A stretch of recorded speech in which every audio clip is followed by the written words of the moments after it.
ਆਪਾਂ ਅੱਜ ਆਪਣਾ ਅਗਲਾ ਟੌਪਿਕ ਕਰਦੇ ਹਾਂ। ਇਹਦੇ ਵਿੱਚ ਅਸੀਂ ਦੇਖਾਂਗੇ ਰਿਲੇਸ਼ਨਸ਼ਿਪ ਬਿਟਵੀਨ TR ਮੀਨਸ ਕਿ total revenue, average revenue and marginal revenue. ਠੀਕ ਆ, ਇਹਨਾਂ ਤਿੰਨਾਂ ਵਿੱਚ ਕੀ ਰਿਲੇਸ਼ਨ ਆ, ਕੀ ਸੰਬੰਧ ਆ ਇਹਨਾਂ ਦਾ, ਉਹ ਦੇਖਾਂਗੇ।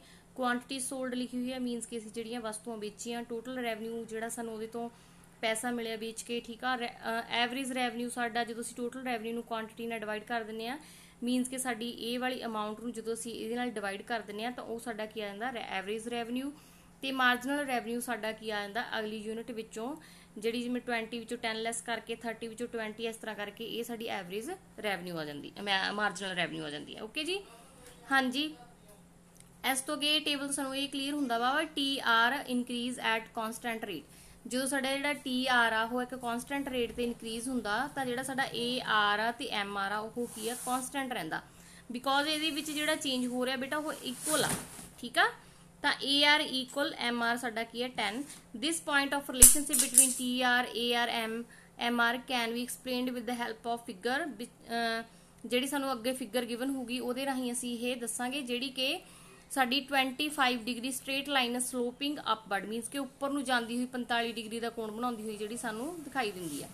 ਹਾਂਜੀ, ਦੇਖੋ ਇਹਦੇ ਵਿੱਚ ਦੇਖੋ ਬੱਚੇ, ਜਿਹੜੀ ਸਾਡੀ ਐਵਰੇਜ ਆ, ਠੀਕ ਆ, means total revenue is increasing at constant rate. ਜਿਹੜੀ ਸਾਡੀ ਟੋਟਲ ਰੈਵਨਿਊ ਆ ਇਨਕਰੀਜ਼ਿੰਗ ਰੇਟ ਤੇ ਵਧ ਰਿਹਾ, 10-10 ਦੇ ਨਾਲ ਵਧ ਰਿਹਾ। ਦੇਖੋ ਪਹਿਲਾਂ 10 ਇੱਕ ਯੂਨਿਟ ਤੇ, 20 ਤੇ, ਠੀਕ ਆ, 2 ਇਸ ਤਰ੍ਹਾਂ 30 ਮੀਨਸ ਕਿ 3 ਯੂਨਿਟ ਤੇ ਸਾਡਾ 30 ਇਸ ਤਰ੍ਹਾਂ। ਮੀਨਸ ਕਿ ਸਾਡਾ ਜਿਹੜਾ ਰੇਟ ਆ ਉਹ ਕਨਸਟੈਂਟ ਆ। ਓਕੇ ਜੀ, ਤਾਂ ਜਿਹੜਾ lower part of the figure AR curve and MR ਕਰ ਹੋਮੋਜੀਨੀਅਸ ਆ। ਹੋਮੋਜੀਨੀਅਸ ਮੀਨਸ ਕਿ ਦੋਨੇ ਬਰਾਬਰ ਸੀਗੀਆਂ, 10 ਤੇ ਸੀ ਤਾਂ ਕਰਕੇ ਇਹ ਕੀ ਹੈ X2 ਪੈਰਲਲ ਆ। ਓਕੇ ਜੀ, ਇਸ ਤੋਂ ਅੱਗੇ ਅਸੀਂ ਨੈਕਸਟ ਤੇ ਆ ਜਾਵਾਂਗੇ। ਸਾਡਾ 5th ਪੁਆਇੰਟ ਆ ਜਿਹੜਾ when TR increase at decreasing rate MR also ਜਿਹੜਾ ਡਿਕਰੀਜ਼ ਮੀਨਸ ਕਿ ਜਿਹੜਾ ਸਾਡਾ ਆ ਦੇਖੋ ਟੋਟਲ ਰੈਵਨਿਊ ਸਾਡਾ ਇਨਕਰੀਜ਼ ਤਾਂ ਹੋ ਰਿਹਾ ਵਾ ਬਟ ਘੱਟ ਰੇਟ ਨਾਲ ਹੋ ਰਿਹਾ ਵਾ।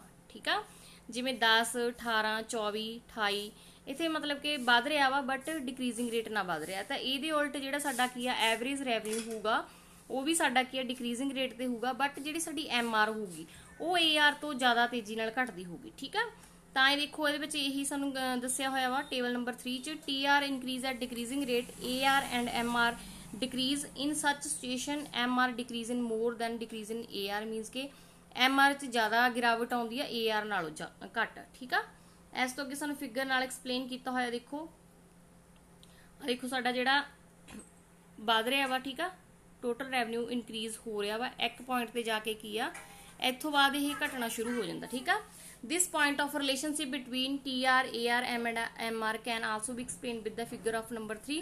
total revenue slowly rise upward means ਕਿ ਵਧ ਰਿਹਾ ਵਾ, ਹੌਲੀ ਵਧ ਰਿਹਾ ਵਾ। ਠੀਕ ਆ, ਤੇ decreasing rate ਨਾਲ ਵਧ ਰਿਹਾ ਵਾ। that's why in the lower part of the figure AR and MR curve are the sloping downward from left to right। ਤਾਂ ਕਰਕੇ ਜਿਹੜੀ ਸਾਡੀ AR ਤੇ MR ਆ ਬੱਚੇ ਹੋ ਗਈ ਆ ਡਾਊਨਵਰਡ ਸਲੋਪ ਕਰ ਰਹੀ ਹੈ ਬਸ। ਬਟ ਅਸੀਂ ਇਹ ਵੀ ਪੜਿਆ ਵਾ ਕਿ ਜਿਹੜੀ ਸਾਡੀ MR ਆ ਉਹ ਜ਼ਿਆਦਾ ਤੇਜ਼ੀ ਨਾਲ ਘਟਦੀ ਹੈ AR ਨਾਲੋਂ, ਤਾਂ ਕਰਕੇ AR ਜਿਹੜੀ ਸਾਡੀ ਉੱਪਰ ਆ, MR ਸਾਡੀ ਕੀ ਆ ਨੀਚੇ ਆ, ਤੇ ਇਹ ਤੋਂ ਜ਼ਿਆਦਾ ਤੇਜ਼ੀ ਨਾਲ ਘਟਦੀ ਆ। ਤੇ ਕਿਹੜੀ ਕੰਡੀਸ਼ਨਸ ਵਿੱਚ ਹੁੰਦਾ ਵਾ ਬੱਚੇ, ਇਹ ਉਹਨਾਂ ਕੰਡੀਸ਼ਨਸ ਵਿੱਚ ਹੁੰਦਾ ਵਾ ਜਦੋਂ ਸਾਡੀ ਜਿਹੜਾ ਮੋਨੋਪਲੀ ਜਾਂ ਮੋਨੋਪਲਿਸਟਿਕ ਕੰਪੀਟੀਸ਼ਨ ਹੁੰਦਾ ਵਾ। ਠੀਕ ਆ, ਮੋਨੋਪਲੀ ਚ ਅਸੀਂ ਪੜਿਆ ਵਾ ਵੀ ਜਦੋਂ ਸਿਰਫ ਇੱਕ ਵਿਅਕਤੀ ਦਾ ਪੂਰੀ ਜਿਹੜੀ ਉਹਦੀ ਕੰਪਨੀ ਆ ਉਹਦੇ ਤੇ ਅਧਿਕਾਰ ਹੋਵੇ, ਉਹਦੇ ਦੁਆਰਾ ਚਲਾਇਆ ਜਾਂਦਾ, ਜਿਵੇਂ ਗਵਰਨਮੈਂਟ ਦਾ ਹੁੰਦਾ ਵਾ। ਠੀਕ ਆ, ਉਹ ਮੋਨੋਪਲੀ ਹੁੰਦੀ ਆ। ਮੋਨੋਪਲਿਸਟ ਹੁੰਦੇ ਆ ਜਦੋਂ ਇੱਕ ਹੀ ਚੀਜ਼ ਨੂੰ ਲੈ ਕੇ ਬਹੁਤ ਸਾਰੇ ਵੇਚਣ ਵਾਲੇ ਹੋਣ, ਸੈਲਰ। ਠੀਕ ਆ, ਇਹ ਸਾਡੀ ਉਹ ਸਿਚੁਏਸ਼ਨ ਆ, ਇਹ ਅੱਗੇ ਪੜਾਂਗੇ ਅਸੀਂ।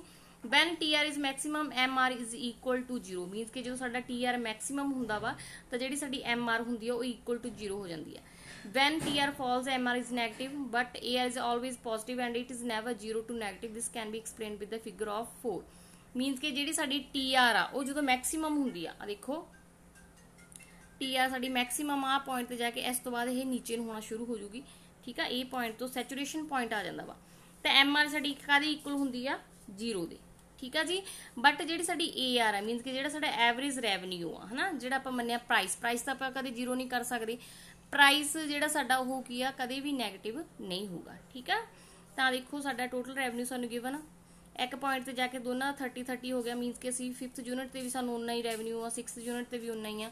ਤਾਂ ਮਾਰਜਨਲ ਰੈਵਨਿਊ ਸਾਡਾ 0 ਹੋ ਗਿਆ, ਬਟ ਜਿਹੜਾ ਇਹ ਪ੍ਰਾਈਸ ਆ ਸਾਡਾ ਕੀ AR ਆ ਘਟਦਾ ਜਾਂਦਾ ਵਾ ਜਿਵੇਂ ਜਿਵੇਂ ਅਸੀਂ ਅੱਗੇ ਯੂਨਿਟਸ ਵੇਚਦੀ ਜਾਂਦੇ ਆ।